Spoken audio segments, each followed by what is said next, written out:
Kauno apskrities vyriausiojo policijos komisariato nusikaltimų tyrimo valdybos nusikaltimų nuosavybei tyrimo skyriuje atliekamas ikiteisminis tyrimas dėl plėšimo.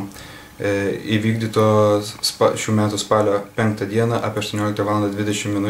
Kaune Panerių gatvėje. Šių metų spalio 7 dieną 19:50 min. Kauno apskrities vyriausiojo policijos komisariato patrulių rinktinės mobilaus būrio kinologų grupės patruliai sulaikė minėtų plėšimų įtarimus asmenys ir pilietį AS gimusi 1984 metais ir nepilnametį.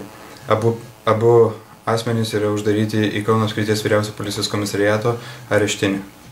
Artimiausiu metu abiem asmenims bus pareikšti įtarimai pagal Lietuvos Respublikos baudžiamojo kodekso 180 straipsnio 2 dalį, bei bus sprendžiamas klausimas dėl jų suėmimo.